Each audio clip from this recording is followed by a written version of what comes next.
Hello, I'm Lenden Obra. So you can message all of my socials. Just search Criminology 10 and on my TikTok, Instagram, YouTube, and Facebook page. So yun. Um, what is the minimum qualification ng isang criminology instructor or criminology professor? So yeah, alamin natin. So yun, kung gusto mo maging isang criminology instructor or criminology professor, so ito na yung mga qualification. So, as with our CHED memorandum, ang minimum qualification ng isang criminology instructor ay at least with master's degree. Yun po yun. So, most likely, kung ikaw ay isang RCRIM, diba? RCRIM ka, mag-graduate ka na, and then naging RCRIM ka,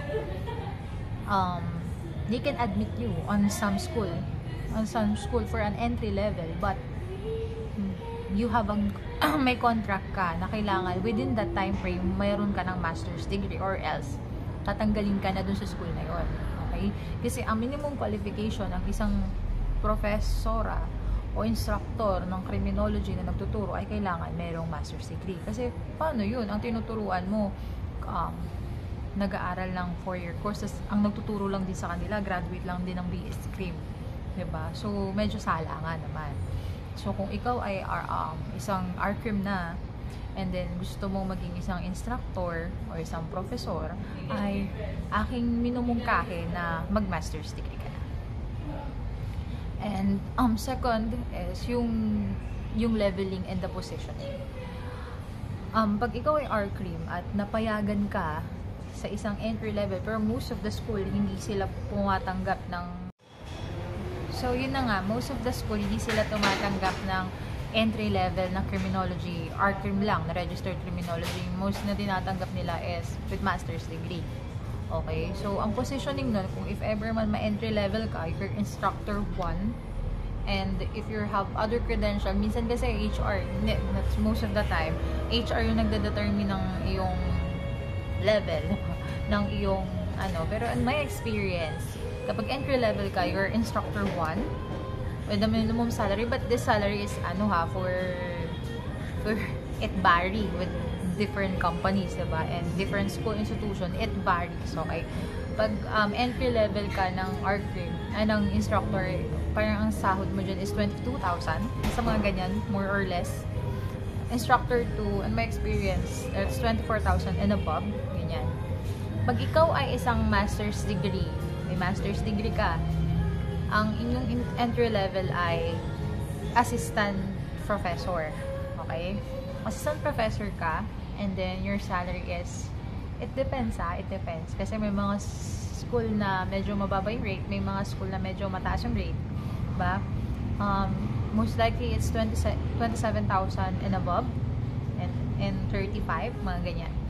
27 to 35,000 for assistant professor with master's degree.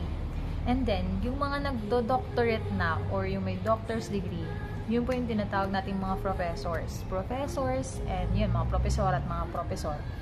And yung salary nila is nag-range po ng 35,000, above 35,000 to... So, for those criminology professors, ang salary range nila is above 35,000 to 60,000 or more. So, it varies with what I've been trying to share is based on my experience and the experience of my other colleagues and my co-workers. So, ganyan po yung yung mga salary sa line ng academy. Pero sabi ko nga,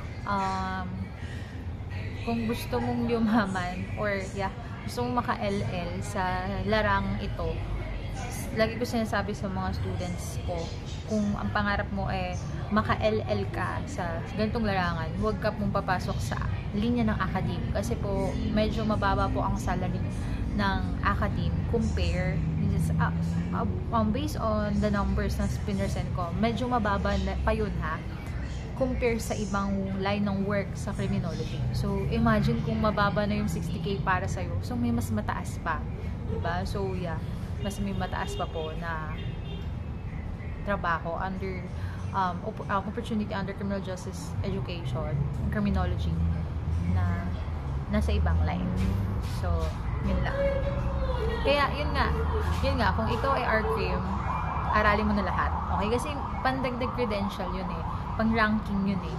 Bawa, entry level ka, pero meron kang units ng law school. So, yun, kung may units ka ng law school, nagma-master's degree ka na pero di pa nga tapos, then certified security professional ka, certified fingerprint examiner, so may mga kung ano-ano kang credential. So na-credit siya ng HR for ranking, like instructor 1, instructor 2, instructor 3, assistant professor 1, assistant professor 2, assistant professor 3, mga ganyan po.